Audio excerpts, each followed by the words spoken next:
What is up, everybody? Welcome to the inaugural episode of Broadened Horizon, the MMA podcast show that will bring you conversation in English with your favorite RIZIN superstars and personalities. You name them, we'll have them here before and after every RIZIN event. That is going to be the plan for when we'll have the episodes. I am your host, Drake Riggs, and joining me along this journey will be my co-host and translator to help, get things in English, Mr. Shingo Kashiwagi.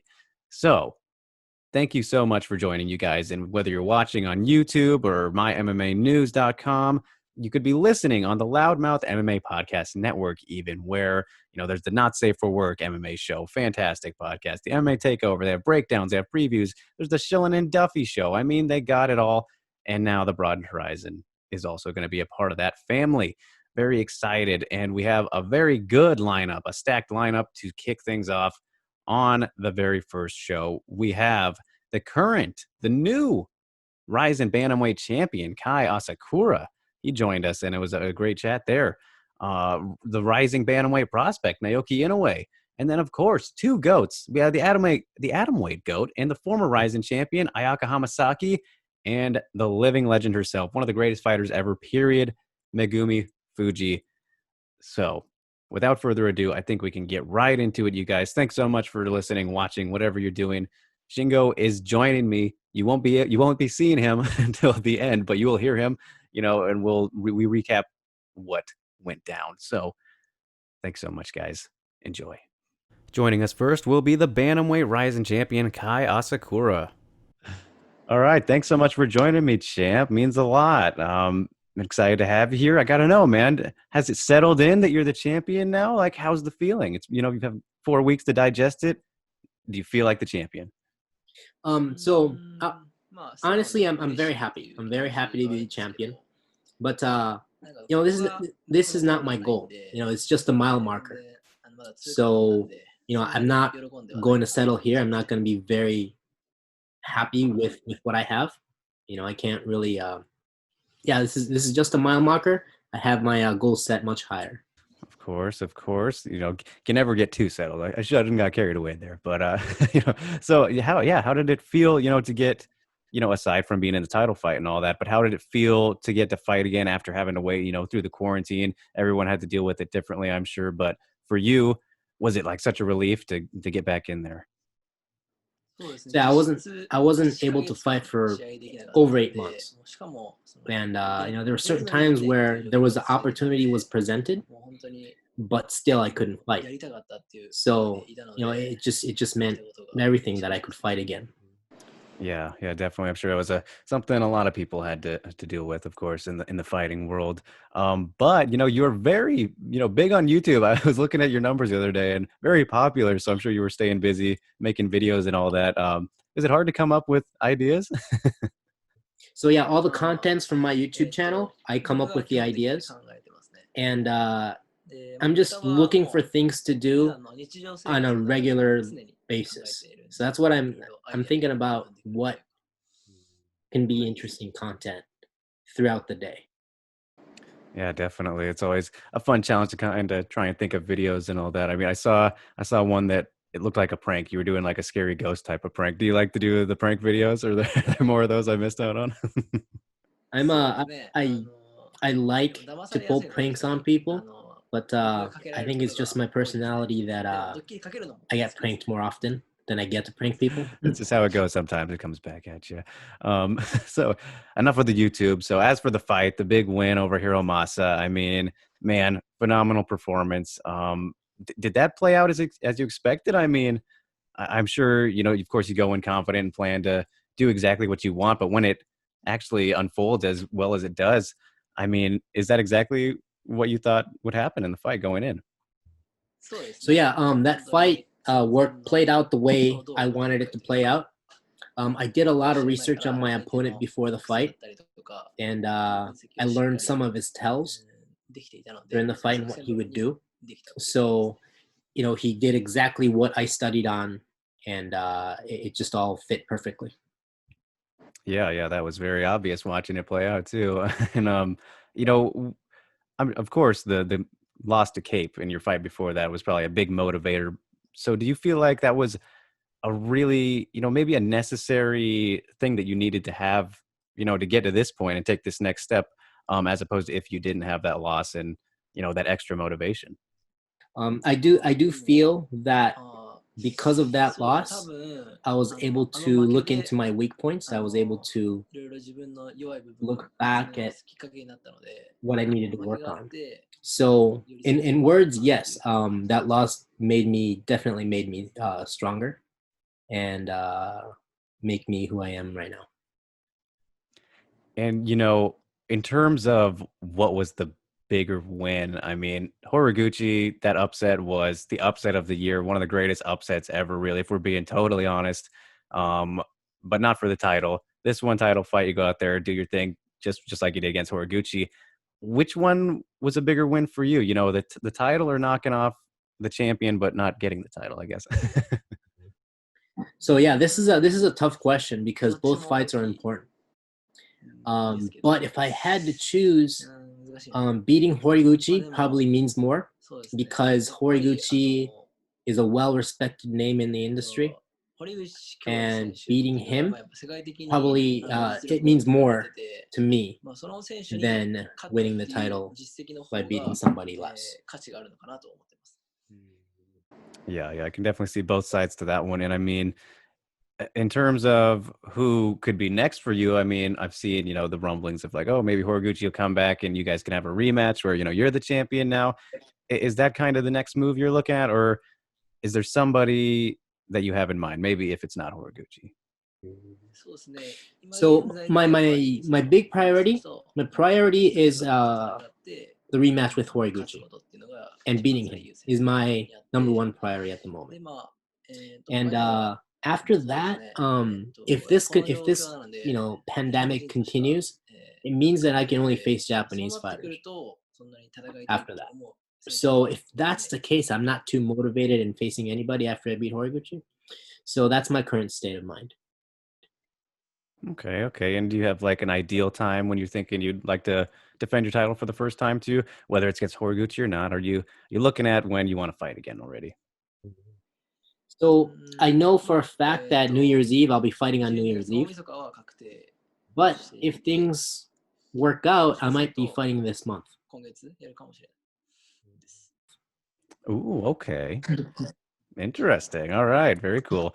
And it's just one final thing mentioning Horiguchi, but he was somebody before the pandemic. Bellator and Rizin were starting to do their cross promoting, and very big success. The fans love that. I love that. And he went over and became champion of Bellator as well as the Rizin champion. Assuming that things can happen where Bellator and Rizin work together again, would you like to maybe do something like that where you go and fight, whoever the Bellator champion ends up being, after they figure out, who wins the vacant title? Yeah, absolutely. I'm very interested. I definitely have my eyes on the Bellator belt. All right, cool. That would be something awesome to see too. I hope that, something like that can happen down the line as well when things get more normal again. But your brother Mikuru, a very talented fighter in his own right. Both you guys, two of the best brothers tandems, that there are in MMA right now. Big success between you both. I'm sure, is it something you think about, trying to be, put respect on your family name and prove that you guys are the best group of brothers in MMA, the family success? Is that something that plays a part in your journey? There's a part of me that hopes I want people to know me as an individual fighter. But the other half of me wants us to be known as the Asakura brothers. It's a hard question. Yeah, definitely.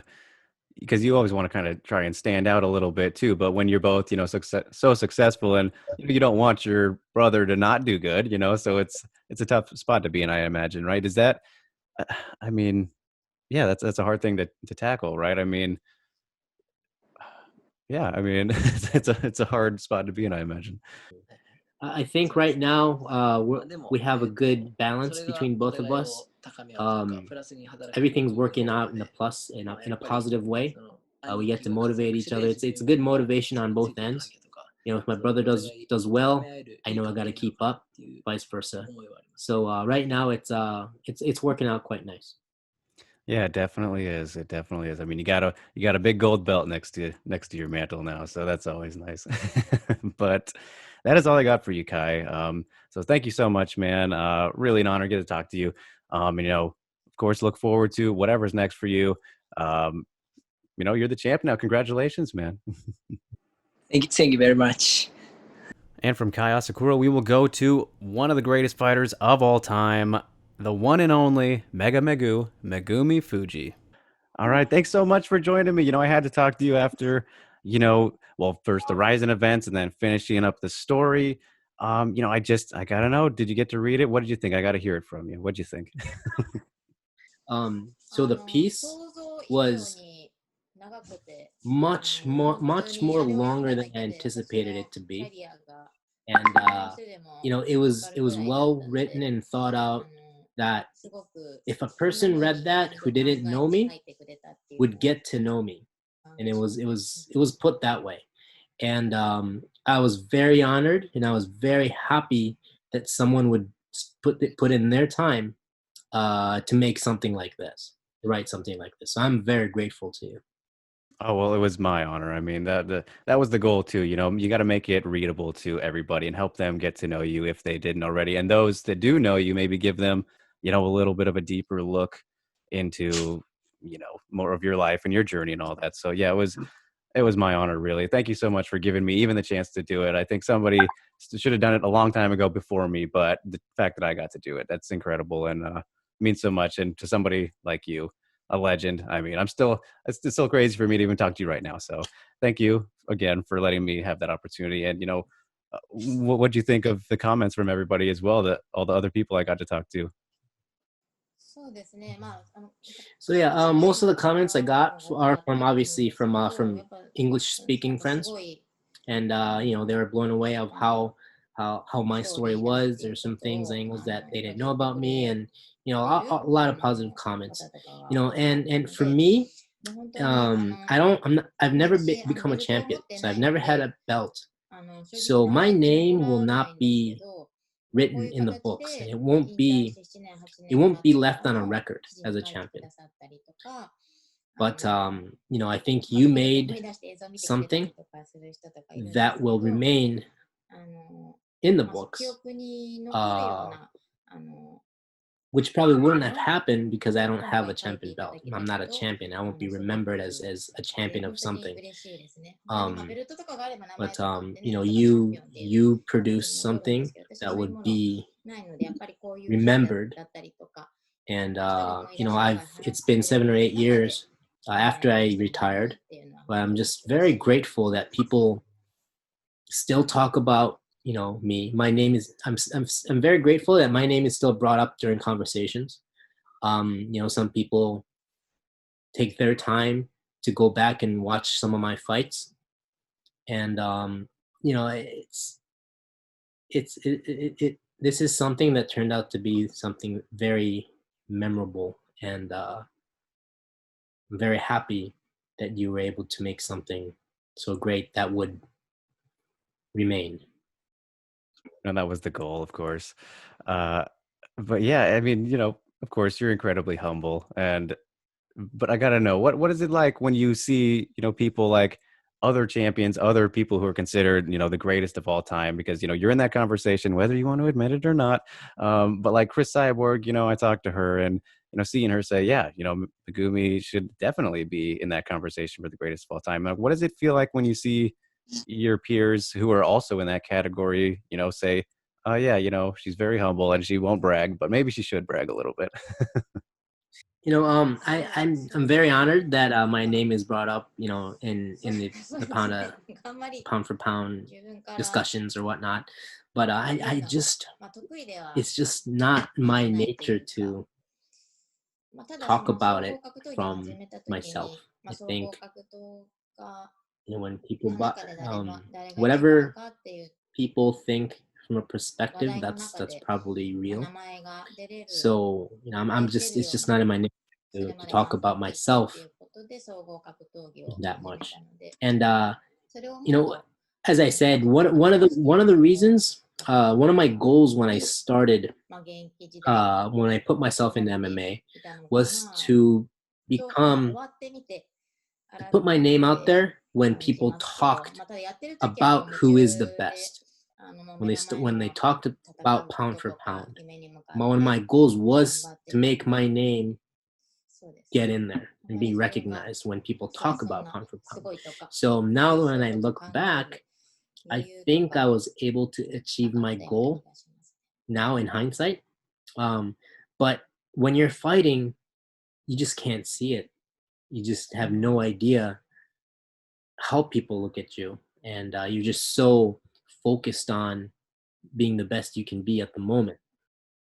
So, now that I look back and put all the pieces together, I think I can proudly say that I did achieve my goal of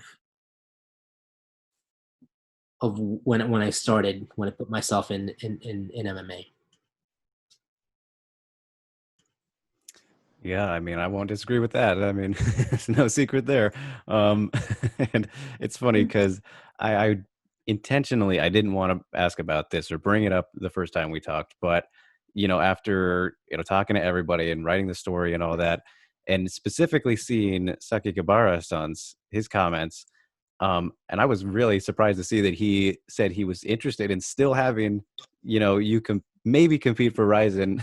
And so I'm just curious now, after the fact, seeing that, is there any possibility whatsoever that you would consider a comeback? So what I've realized during all these years that I just love the fight game, right? I love MMA, and I love fighting. I like practicing. I love everything about it, and I still do. Um, so do I want to fight? Do I not want to fight? No, that's not the case. Is the possibility of me fighting zero? It's not zero. Do I? Yeah, she kept it. She chose her words right. She was very respectful. Do I not want to fight? No, I do not want to fight. But this is something that I have always been doing, even when I was fighting. Is that I try to look at myself from a third person point of perspective, and I always think about what kind of performance I have to do in order to satisfy the spectators, the fans. And that's how I would that's how I would think, and my mindset would definitely be off of am I performing in a way where I can please the people who watch me fight. And that's always been something in my mindset. So when I think about that now, from a from a perspective, will I be able to perform in a way where people will be satisfied? Will I be able to do the moves to wow the fans? Will I be able to move and perform in a way where it's not rude for the people who paid to watch me fight? So when you think about it from that perspective, I think the answer will be no. So as long as I can't, when I don't think that I will be able, I will be able to perform to an extent where I won't be able to satisfy the spectators, I don't think I deserve to fight. So, it's a very gray way of putting it, but do I not want to fight? No, I do not want to fight. Is a chance zero of me fighting? Probably not zero. But do I think I have the abilities and skill set to deserve to be fighting in front of people? I'm not that confident. So We'll put it that way. I think that makes sense. I think that makes sense. Definitely. I mean, somebody who's been entrenched in that lifestyle their whole life, of course you're always going to want to you know do that thing you've been doing for longer than you've not been doing it, right? So yeah, I think that definitely makes sense. And I don't, maybe you've talked with her since then, but I thought it was interesting when I talked to Jessica Aguilar as well, your former opponent, of course. She had this idea of maybe you could corner her for her last fight when she's finally ready to retire now, as she is at the tail end of her career. She said, that would be a good idea that she had, or something cool she thought where, oh, Megumi could, come out and corner me, or maybe I could go against Megumi in my final fight like she did with me. So, has she told you about that idea? What do you think of potentially, being in her corner for her last fight? So she talks to she communicates with Jessica through Instagram, like after fights, just some simple stuff. She said that first time she met Jessica was, I think she saw her fight for the first time in the States, and then I guess she lost that fight. But Megumi-san was very inspired in the way how Jessica fights, and she was very inspired, and I guess she gave her a T-shirt that she was wearing, just just for gratitude of her performance. And I think they've had a relationship, ongoing relationship since. And Fujimega-san thinks that she owes her a favor. She owes Jessica a favor because Jessica flew all the way from the States to fight me for my retirement fight. So, if Jessica is looking for somebody for her retirement fight, I do have to return the favor, but I'm not quite sure if I can go for a minute. But with all that being said, if she's looking for something and if she wants something and asks for something special for retirement fight, that's something I would really have to think of on doing. But I'm not quite sure if I can last a minute. Well, Wow, okay. Interesting. So that sounds like that would be the thing to get you to get you to come back. All right, now we know. But yeah, it's very hard. If she asks, it's very hard for me to refuse because I really owe her a favor for fighting me in my retirement fight. I asked for her, and a lot of people worked hard to make that happen. So it's really hard for me to refuse if she asks. So maybe we can do a 1 minute 3 round fight. perfect. Perfect. We'll see. We'll see what happens. So, obviously I mentioned, you're very humble. Anybody who knows you knows how humble you are. And so would you say that, because I was rewatching one of the Rising Confessions. It was the one after Ayaka Hamasaki, after she won the title against Kana Asakura. I was watching the confessions, and of course, that was a big moment for her and for you yourself as being her mentor. And the emotions were out that night, of course. So, would you say that when you compare what you did in the sport and to your students' accomplishments, do you think that you would say your students, what they've been able to accomplish, like Ayaka, does that mean more to you than your own? So it's really hard to compare in terms of accomplishments or what you contributed. It's very hard to compare because if it weren't for the people in the past, there would be no current. And the people current are the people who polished the sport and gave the sport, our sport, recognition, and made it accepted. So if it's very hard to compare those two in terms of accomplishments and contribution.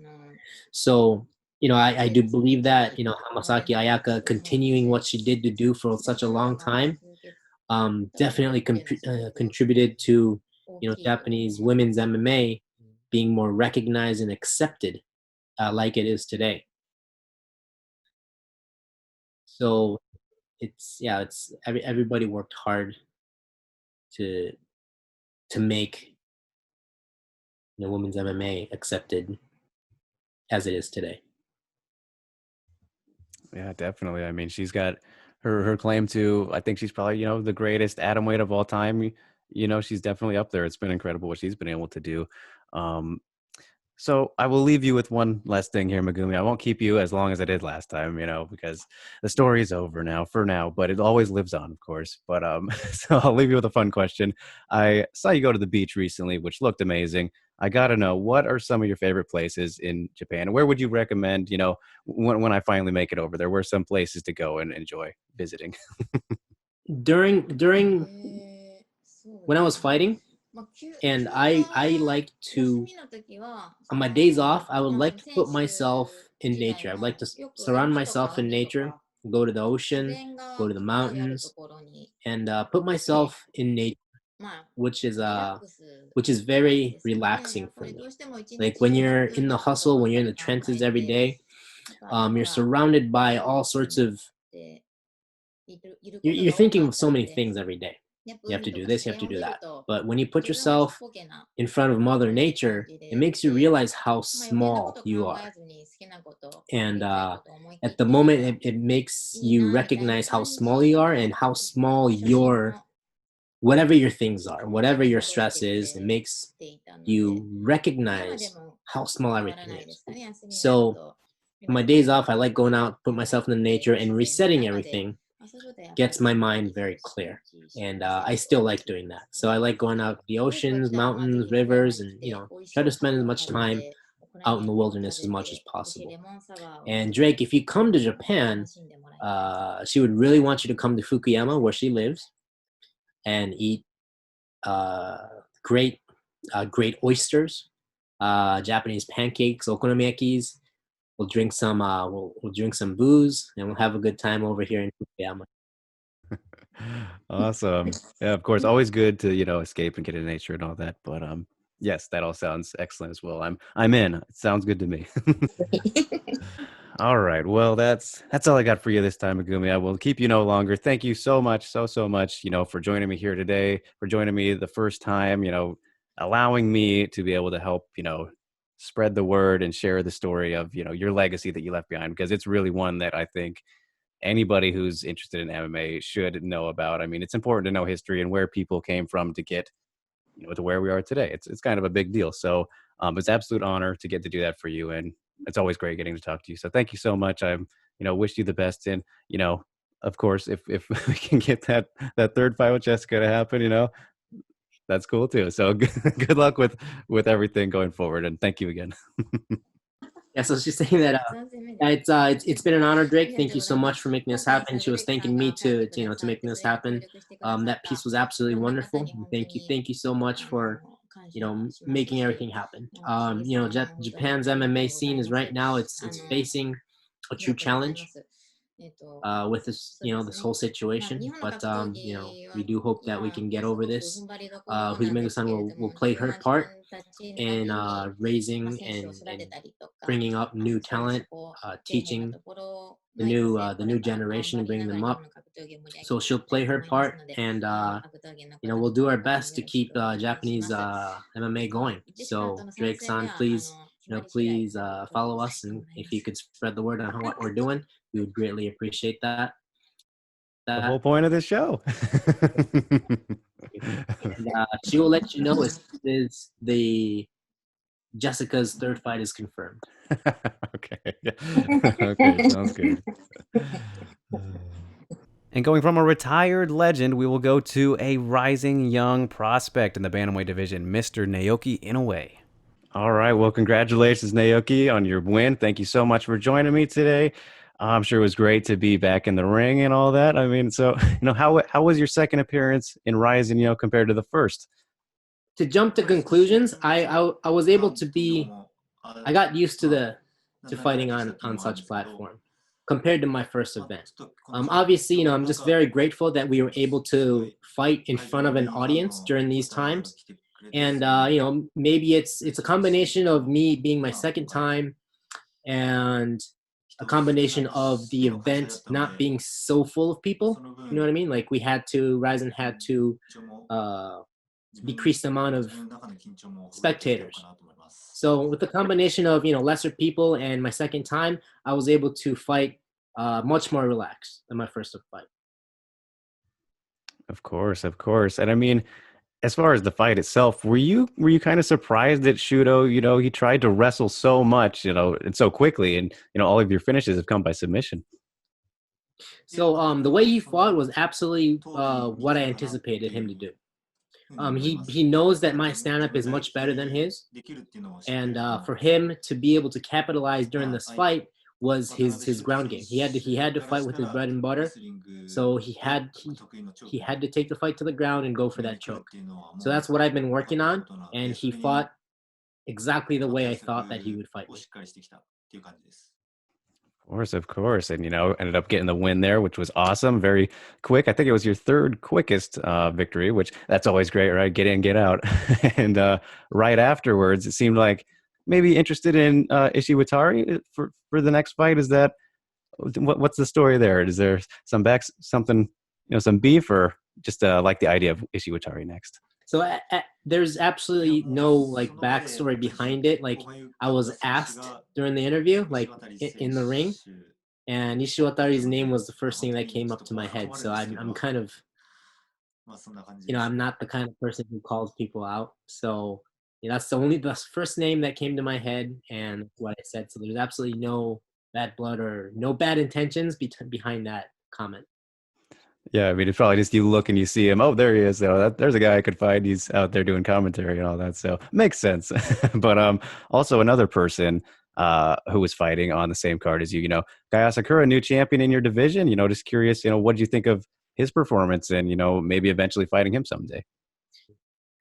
That night, Asakura Kai was absolutely dominant. Like he fought his game. He brought his game. He forced his game to a very tough opponent, and he fought where he was dominant, and he dominated the fight. So I really think that he's a very good fighter, and he's very good at fighting in his strengths, where he's strong at.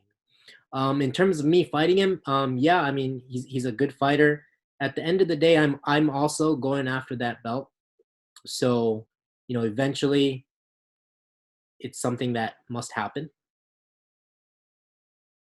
But I'm not picking opponents at the moment.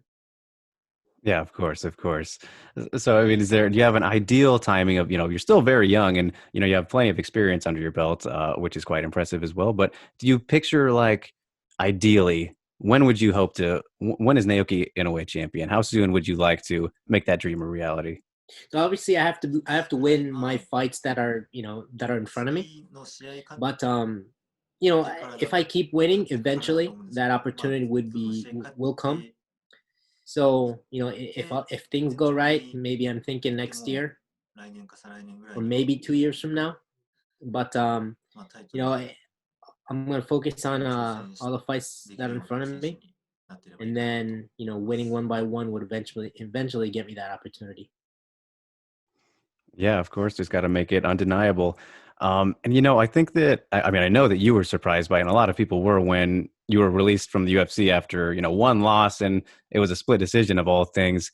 How has it been motivating for you, like kind of having that chip on your shoulder, like okay, like they let me go. Now, do you feel like you have to prove yourself a little bit more after it was a surprise thing, like I said? So me being released with some fights without fulfilling my contract was definitely disappointing. But at the end of the day, it was my fault. And what's more important that is that the fighter who beat me is still in the UFC and is still performing well, and that itself is something to be said of. And I think I'm very happy. I'm very proud the fact that I was able to get to the UFC uh, with my abilities I had back then, and I just want to continue to win and prove uh, my level of fighting wherever I go.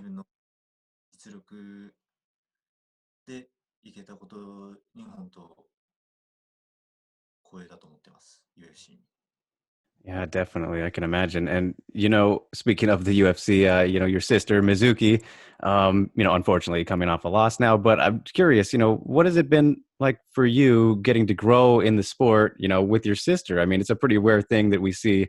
I mean, I guess it's becoming more common now, but siblings in the sport, and you guys, doing your thing, both still very young and have plenty of experience. Just what's it been like growing up together in the sport, really?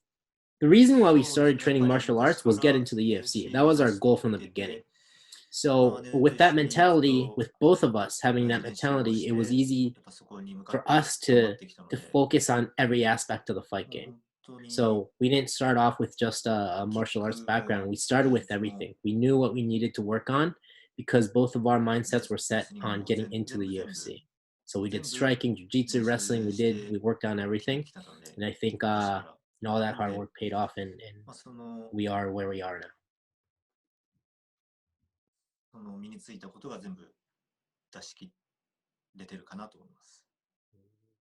Yeah, definitely. You guys are, it's amazing to watch, the brother sister combo. It's very cool and a unique thing, I would say.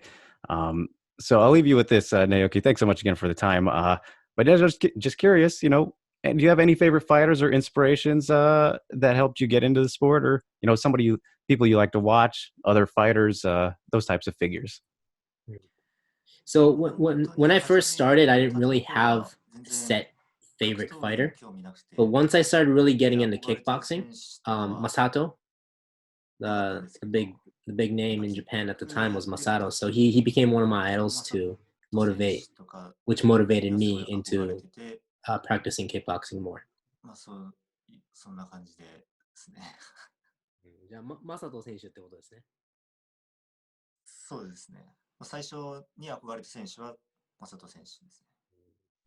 Nice, very cool, good choice. All right, well, that's all I got for you, Naoki. Arigato gozaimasu. Thank you for joining me. And I look forward to seeing whatever's next for you. I think the future is very bright. Thank you so much. And last but not least, it is the former Ryzen Super Atomweight champion, Ayaka Hamasaki. All right, well, thanks so much for joining me, Ayaka. It's a pleasure to get to talk to you again. I don't know if you remember, but we did an interview about, a year ago. So it's been a while since we caught up. So thanks for joining me here. I got to know right away, how did it feel to get to fight again after, waiting through the long quarantine? So the the gym I go to to train MMA is it's located inside of a Gold's Gym. So with this whole pandemic going on, the Gold's Gym itself shut down. So it wasn't like I wasn't able to go to the dojo or anything. It was like I couldn't even get into the facility to get to the gym. So, there were maybe a month or two where I couldn't do anything but just kind of work out and stay in shape in my own house. But it started getting me, like started thinking, what if this continues? What if I cannot continue to train? It kind of mentally gets you, right? Gets you concerned. But I do believe the beginning of sometime in the beginning of June, the gym kind of opened up again, and we slowly got back into practice. So it just kind of this quarantine period made me realize how lucky and made me grateful for the environment that I'm put in on an everyday basis. Just being able to practice at the gym, I just took it for granted, and yeah, it just really made me realize how grateful I have to be. Yeah, I can imagine. I mean, you never plan for this kind of thing, right? And maybe we should now, but yeah, definitely caught us all off guard. And I mean, what were some things that you did to stay busy? I know you have a whole bunch of dogs. I'm curious, like how many pets exactly you have, but I'm sure they were a good distraction, right? 今、猫3匹と犬2匹です。Right now, I have 3 cats and 2 dogs. Okay. Nice. Little family. So during the quarantine, I couldn't really do much to as far as work on cardio. I would jog outside a little bit, but I have a bum knee, so I couldn't really do hard work like sprints and stuff. So I did buy some training gear so I could train at home, but it was nothing hard to get my cardio going. It was just to stay in shape. So yeah. Yeah, didn't really do much. Is the knee, is that still an issue, or is that something maybe, the time was good to heal it in that regard, or is that an ongoing thing? Yeah, it's an ongoing thing. I've cut my ACL 3 times, and I've already had surgery on it 3 times. So even when I'm healthy, I can't really go for long because it starts hurting.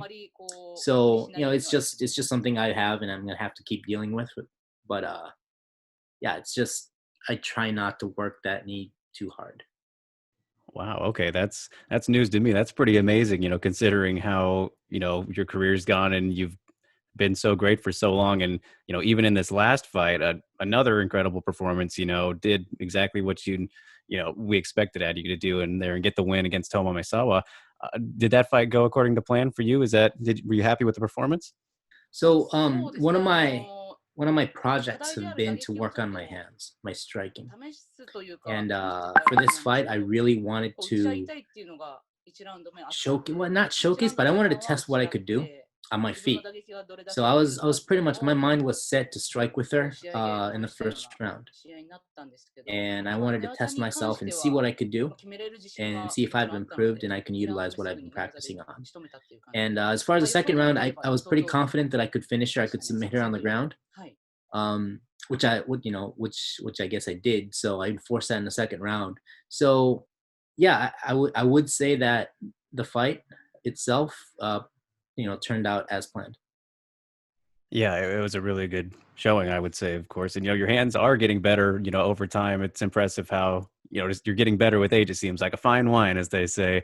And you actually did have that tag team match against Atomo as well. It was a couple weeks before, right? So, I mean, how soon? Well, okay, first of all, how was the grappling match doing that, the tag team against her in the first place? And then how soon after was the fight made, or did you know about it at that time as well?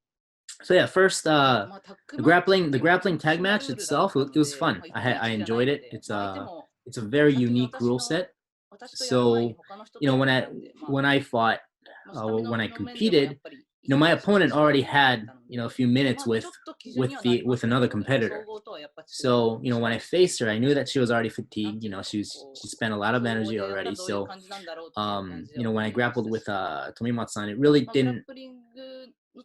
I got to feel her out, the grappling process, but I also did think, so what would happen if this was an MMA fight? I couldn't really judge her at 100% because she was already fatigued. But the grappling event itself, those unique rules, it's so fun. I had a lot of fun. And as far as the process of that fight being made, so obviously after the grappling match, Maesawa-san, she spoke on the mic and called me out, and I wasn't really serious about it, but I think a couple days later I already got an offer from RIZIN, and I didn't really believe it.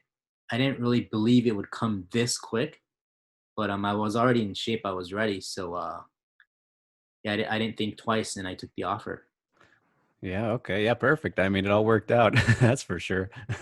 I mean, so it's funny because the last time, that we caught up early last year, like I was saying, you didn't really have an answer to this question. And so I'm curious if anything has changed, because, you've done it all. You've been a champion in every organization you fought in now. But, you're still performing as good as ever, I would say, still one of the best in the world. Are you thinking about how much longer you'll fight at this time? Because you were kind of just going with the flow last time we caught up, which, totally fair. But has anything changed since then? Yeah, so I might be giving you the same kind of answer. So I really don't have a clear answer for that. I'm still going with the flow, and but there's one thing for sure that's changed in the since last time is that I got my belt taken away, obviously, and I'm looking. My number one priority is I'm looking for that revenge match and getting that title back. So I'm not quite sure under these current circumstances. I'm not quite sure when that rematch is going to happen. Maybe this year, during this year at the earliest, or maybe it might take years. But right now, my priority is to get that rematch against Sohee Ham and beat her and bring that title back. And that's when I think something might change in my mind. So first, I need to revenge and get that belt back. So I think things are gonna go from there. Of course, and I mean, who doesn't want to see that? The trilogy fight. I mean, one of the best fights ever. I mean, really. I mean, it was really good, and a very close fight as well. I know a lot of people thought you won. A lot of people thought she won. It was very close, but how did you feel? Did you think that you should have got the win in that one? So as far as the results go, I'm not going to complain with the judges. I do think she beat me fair and square. I do think I lost. According to the RIZIN judges, they look at the fight as a whole. They don't score by rounds. So I knew that in the judges' eyes, the second round did not favor me at all, and I knew that going into the third round. I knew that the fight wasn't in favor of me. So I tried to be as aggressive as possible in the third round. I went for that soccer ball kick. I aimed for it, but I missed. So that's something that I do remember during the fight. So yeah, as far as the judges, decisions, I'm not gonna argue with it. Well, it was still a very good fight either way, no matter who anybody thinks won. It was fantastic, and can't wait for hopefully that eventual fourth, whenever it may be. And so, one of your mentors, obviously Megumi Fujii, I've spoken with her extensively now, and just yesterday, and wrote the big story on her and everything. I wanted to talk to you for that, but things didn't line up, so I got to know now, like, what is your take on Megumi's legacy, and when you look back on what she's done for the sport, how important would you say that she was?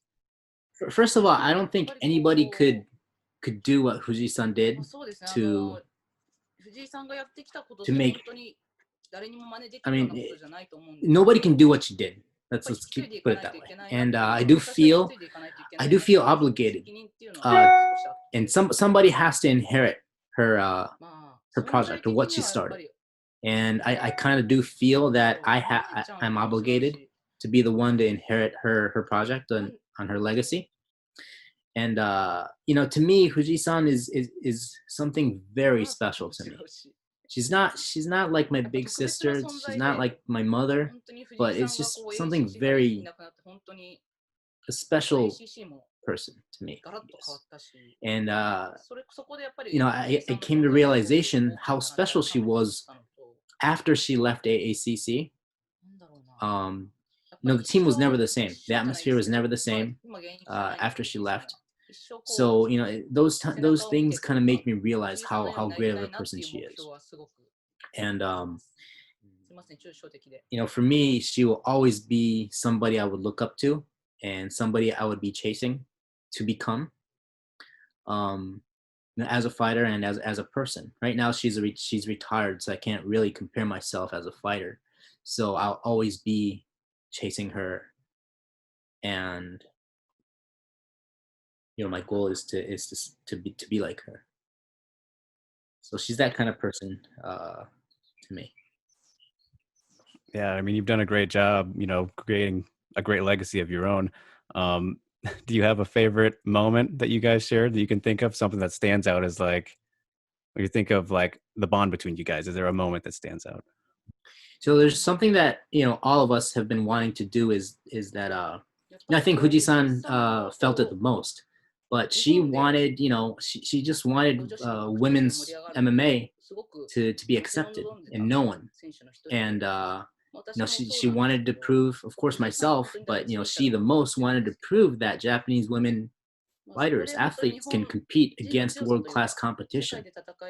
And we've been working very hard and long time to do this, and I think Fujii-san the most wanted women's MMA to become as popular as it is right now. So with both of us having that mentality, I do remember that once RIZIN started and I started fighting for RIZIN, right after I started fighting for RIZIN, and RIZIN is kind of made women's MMA accepted, right? It kind of gave citizenship to the Japanese audience, and right when I started fighting, Fujii-san told me that, you know, it's going to be your job to continue to perform and show what we can do against world-class competition. So I do remember her telling me that, and that's kind of something I do remember very clearly. So it seems like she passed the torch onto me specifically. Yeah, I could see that for sure. And I mean, I'm sure that was a hard question. You know, obviously, sure there are plenty of memories to choose from, but just had to see there. So yeah, I think that's all I got for you, Ayaka. But thank you so much for joining. Of course, always great, you know, to talk to you, and awesome stories there. And look forward to whatever's next for you. Hopefully, that title shot, get that fourth fight, whenever it may be. So you know, wishing you the best. And thank you so much for joining me. And you know, I'll see you when I see you. ありがとうございます。こちらこそお時間いただきましてありがとうございました。 Yeah, all right. You know, that was the first episode officially, Broadened Horizon. Yeah, man. Thanks for helping out, of course. And No problem. you know, I think the biggest surprise for me was maybe that Megumi, there was something that would bring her out of retirement. I thought that was an interesting note there. Hey, you know what, this is like a backstory, but actually during the last Ryzen event, I think Ryzen 22, Megumi-san was in the commentating booth, right? Mhm. She was commentating. So as she was leaving, you know, Sakibara-san stopped her in the hallway, and then Daisuke Sato, the pre-fight video guy, Mhm. producer, he was also there, and they were definitely, you know, trying to talk her into commentary. Wow. it was you know, it was funny. I kind of jumped in later too, but because right now it's hard to bring in international fighters, right? Mhm. So it's just we need to try to get as many domestic fighters to fight on our cards as possible, as much as possible, and especially the super atomweight division. Like they've already fought each other. Like even when you look at the top people, it's you know, top fighters. It's Ayaka Hamasaki, it's then Ham, Kana Asakura, Ryu Yamamoto. You know, and then you got Jinyu Frey, and you know, it's just like these limited fighters, and they've already fought each other once. You know, so it's very hard to bring in a new breeze, I would say. Yeah. But yeah, it was very interesting. That's like everyone was, you know, she stopped her and like, hey, you know, obviously in a joking way, right? You Yeah. ready to come back, and yeah. That is funny.